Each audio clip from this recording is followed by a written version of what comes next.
Your story about the Democrat who got completely trashed by her own party because she decided to vote what I consider is to be the ethical way on this transition youth topic. I mean, that's an example. That's an example of how harsh they'll come after you.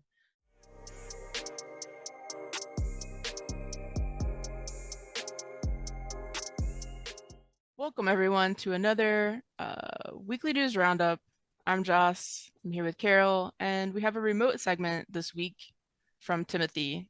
So, some disturbing reports are coming out of Chechnya where gay men are being arrested and they're forced to fight for Russia and Ukraine. North Caucasus SOS, it's a gay and trans crisis group, say that at least 7 gay men were blackmailed into military service and one's already been killed. This persecution is part of a wider, brutal campaign. The 2020 film Welcome to Chechnya, which I highly recommend if you haven't seen it, exposed how Chechen authorities have been hunting down gay men for years. Now, back in 2017, Chechen President Ramzan Kadyrov publicly called for cleansing the blood of Chechnya from homosexuality during an interview with HBO. His words have sparked outrage and have been cited in numerous reports from human rights organizations. NCSOS reports that in September of 2022, 6 men were arrested simply on suspicion of being gay. They were given a choice: you pay a $17,000 ransom or you volunteer for military service. And with their families unable to afford the ransom, 3 were forced to join the war in Ukraine.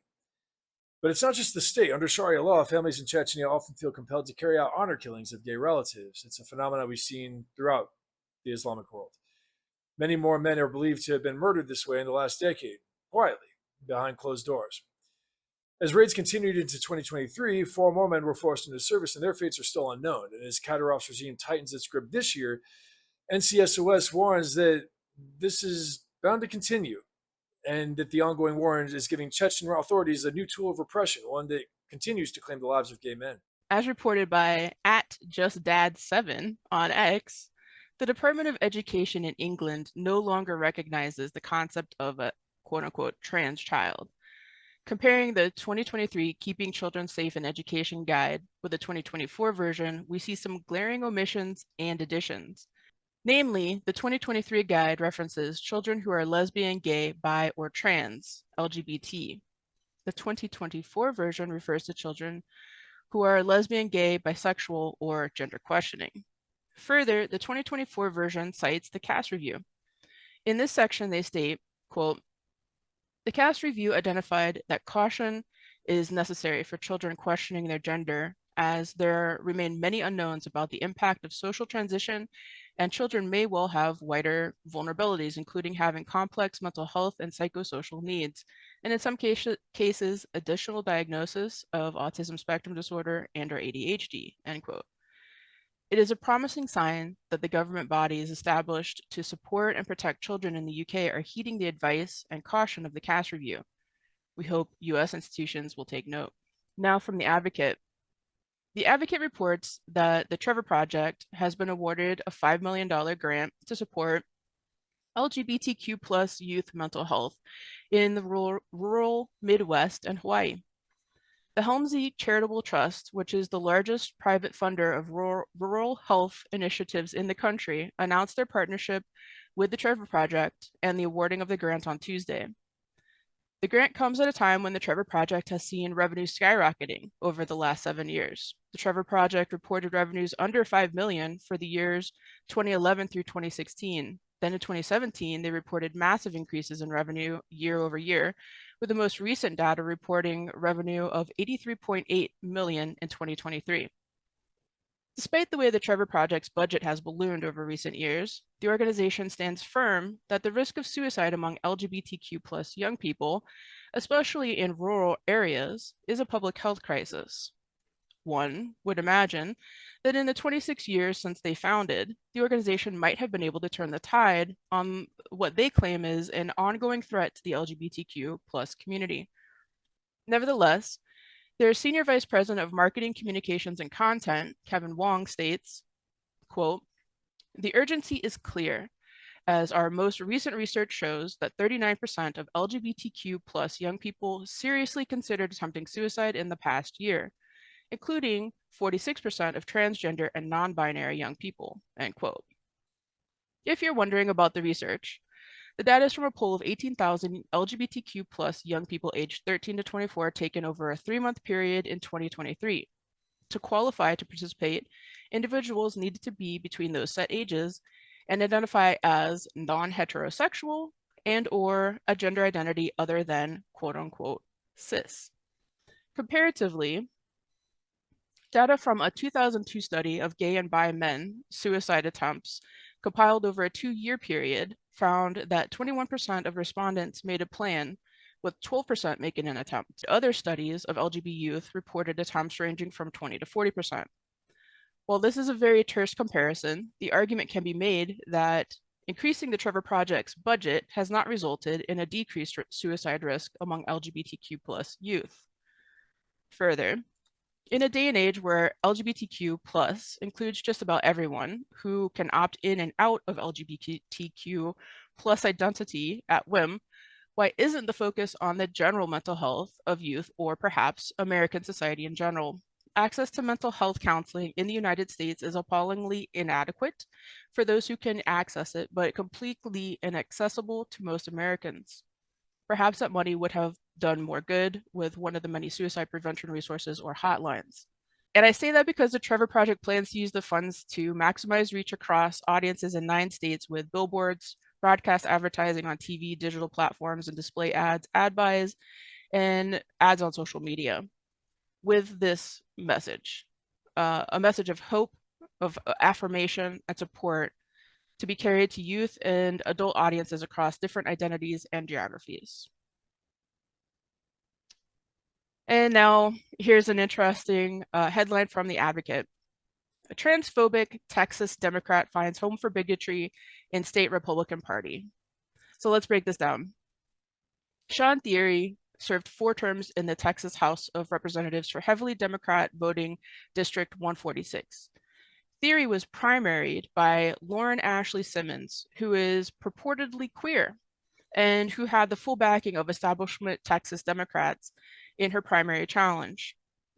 Simmons secured 65% of the vote. Why would the Texas Democrat Party throw their weight behind a challenger in Thierry's primary after she had seemingly successfully served her district for 4 terms? Well, Thierry broke ranks by voting in favor of the Republican-backed bill which prohibits cross-sex hormones and sex change surgeries for minors. After this vote, she faced the full fury of the Dem establishment, which spent nearly $1 million in campaign funds against her for a state representative seat. Thierry says, quote, "I have witnessed firsthand how the left stifles thoughtful debate, silences dissent, and demands blind allegiance to an ideology that is anti-family and anti-children. If you question or disagree, they will cancel you." So Thierry has switched her party affiliation and will serve the remainder of her term as a Republican. And in a bit of happy news, theater and film actors Ben Platt and Noah Galvin have been married September 1st. It was a 3-day wedding event in New York City. About the event, Ben said, quote, "Our greatest hope was to give everyone a joyful, low-stress weekend full of warmth and a window into our relationship and the life we are building. It's always nice to see young gay people in love." And now on to you, Carol. Thanks, Joss. The president of the American Society of Plastic Surgeons questions long-term efficacy of gender surgery. Dr. Stephen Williams, the president of the American Society of Plastic Surgery, ASPS, told News Nation in an interview that he does not perform gender-affirming surgeries on minors in his practice. He stated that he does not believe the available data supports the practice. Quote, "The one part that's definitely not quite there yet is we need better data. When it comes to adolescent gender-affirming care, it's not clear that we fully understand the consequences," end quote. He also questions how capable doctors can be at navigating the parent-child relationship and the motivations for the procedures. Dr. Williams went on to state that the outcome of other plastic surgeries tends to be positive, a conclusion supported by data. So I personally question what exactly he means by data here, since plastic surgery is largely elective based and the desires of people to change their bodies is for aesthetic reasons. But regardless, I think this is a good step in the right direction. New Hampshire Supreme Court upholds school policy against, quote, forced outings. So New Hampshire Supreme Court has upheld a school policy from the Manchester School District that keeps children's trans identity from parents. The lawsuit against the school district had been brought by a mother who claimed that the school's policy infringed on her rights as a mother. The mother sued after discovering her child had asked to be called a different name at school than what her legal name was. The school did not receive permission from the mother to change the child's name, but did so anyways. In a 3-1 opinion, the court upheld a lower court's dismissal of the lawsuit, stating, quote, "The policy does not prevent parents from observing their children's behavior, moods, and activities, talking to their children, providing religious or other education to their children, choosing where their children live and go to school, obtaining medical care and counseling for their children, monitoring their children's communications or social media, choosing with whom their children may socialize, and deciding what their children may do in their free time." I disagree with that. I think it does impede a little bit on that, but again, that's my opinion. So last but not least, healthcare lobbyists and the American Academy of Pediatrics filed an amicus brief in support of child transition in Supreme Court case. The American Academy of Pediatrics, AAP, and additional national and state medical and mental health organizations filed an amicus brief in support of youth transition in the case of United States of America versus Jonathan Skrmetti. Last year, the Department of Justice filed a lawsuit against the state of Tennessee, claiming the state's law prohibiting youth transition violated the 14th Amendment. The lawsuit originally was filed April 20th by the parents of transgender children in Tennessee who were undergoing gender-affirming care. The Department of Justice joined that action. This case is the first kind to make it to the Supreme Court, meaning that the Supreme Court is now in position to decide whether these bans of youth transition are constitutional. The AAP is one of many organizations and individuals to file amicus briefs in this case. The list is extensive, including 146 members of Congress, the Trevor Project, Juvenile Law Center, Genders and Sexualities Alliance Network, the Disability Rights Education and Defense Fund. That's just to name a few. We will put a link to the full list, and we will continue to follow this case closely and no doubt be reporting on it in the future. This is definitely a case to watch out for. Joss? Yeah, it's a case to watch out for, and it's worth noting the AAP has their conference coming up at the end of September here in Florida. That's and right. the keynote speaker is Rachel Levine. Oh God, yeah. So they've selected Rachel Levine as their keynote speaker for the AAP. So they're quadrupling down on gender transition for minors, for youth. Do you think in this, I'm wondering, do you think in this case that what's been happening in the UK and other parts of Europe we brought in as an example of, like, you know, other places going back on this? Yeah. I think legally it won't work. International law wise, there won't be an impact. But I think anecdotally, and the fact that we had the UK taking a full step back from that and stop not using those terms anymore.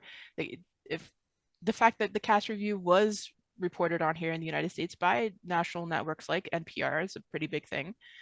So maybe there's some push in that way. But obviously, from that article I reported on earlier as well, the Dems are all bought in. This is very much part of their party platform. So they're hook, line, and sinker on it. And we have to, I think more than anything else, as individuals, have those hard conversations that we've been having. We have to continue to have them across party lines with our friends and colleagues, our peers, to move the needle, because the establishment is established for a reason, and they want to retain power for a reason. And the list that you mentioned to me off camera about how many different people have signed an amicus letters of support is just mind-blowing. I know, it's a long list. Yeah, that your story about the woman, the Democrat who got completely trashed by her own party because she decided to vote what I consider is to be the ethical way on this transition youth topic. I mean, that's an example. That's an example of how harsh they'll come after you. Yeah. And I don't know. You're right. We each individually have to say something, and I think especially Democrats, we have to stand up and say something. And if enough of us get going, that you can't hide from this anymore. Yeah, it's I'm not sure that I mentioned in that article or not. They spent $1 million to primary her, and that's for just one state representative district, like one state district, $1 million. Jeez, they really don't want anybody in the party going against it, don't they? They don't know, and I don't know this for 100% certain, but she purportedly identifies as queer. Who Appears to does? be the woman who primaried Shawn Thierry. Okay, Like the one who part of took the took the one place. Yeah, she got Okay. 65% of the vote. Her name is Lauren Ashley Simmons, is purportedly queer, but also appears to be married in a very heteronormative seeming nuclear family situation. So she has a nose ring. There you go. That's definitely what it must be. She's a she, they. So I don't know if that's how she's queer. So much that's like writing on this, and it's the loosest of threads that tie it together. Now, the Supreme Court is the Supreme Court stacked more Republican than Democrat at this point? It is, right? At this point, it's very Republican. I just think there's just a lot riding on this. I think this is the United States' first venture into this. The UK's already been through it seems like, and coming out the other side and changing things, which I think the fact they changed that language is immensely, actually progressive. Very, it is actually progressive. Yes, it's actually progressive. Yeah. I think if anything, the Supreme Court might be a little hands off because there's this whole states' rights issue at play here. That's true. So to me, I would think that they would not interfere with what the state has chosen to do, but it's just to be seen. The whole premise that this violates the 14th Amendment, to me, I mean, I'm not a lawyer, but it seems like a stretch, especially when it comes to minors. Yeah. So this is the basic part of the 14th Amendment here. No state shall make or enforce any law which shall abridge the privileges or immunities of citizens of the United States, nor shall any state deprive any person of life, liberty, or property without due process of law, nor deny to any person within its jurisdiction the equal protection under the law. I'm just confused at how not allowing children to medicalize is against the 14th.